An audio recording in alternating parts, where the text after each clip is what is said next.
Ayan, isang mapagpalang umaga mga kamarites. Papasok na ang ating student riders. Ang time niya ay 6 p.m. dahil kumukulog kumikidlat na. Ay papasok siya dahil nang maaga dahil wala ang kanyang ama. Kailangan niyang mag-drive.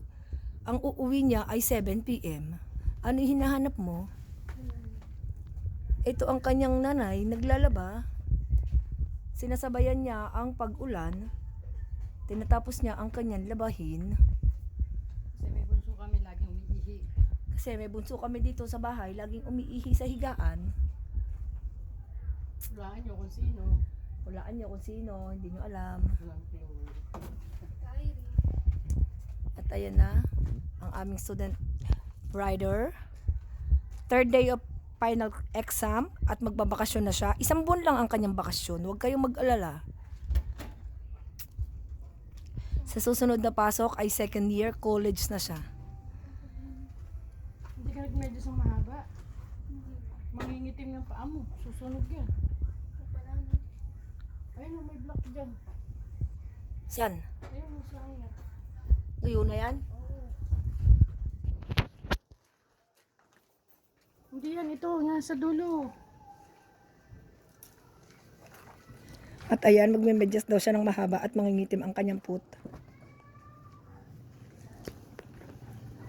Ay, tignan mo, lalayas ka na, wala ka pang helmet.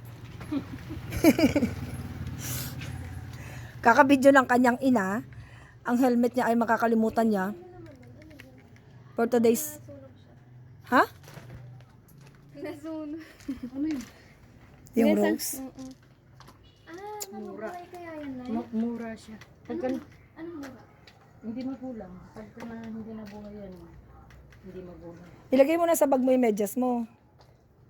Hindi dyan naman kasi ilalagay ko dito.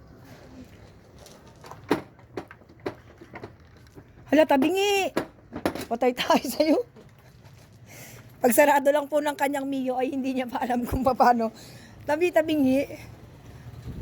Ayan, 20 minutes po ang travel niya from dito hanggang CCA. Kaya po, ingatan nawa siya. Ang time niya ay 6 p.m. Aalis siya ng maaga para hindi po maabutan ng ulan. At natatakot po siyang hindi makapag-exam. Dahan-dahan ha? Yung kwan, jacket mo. Ha?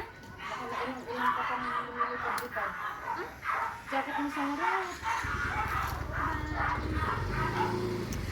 Bye! Ingat!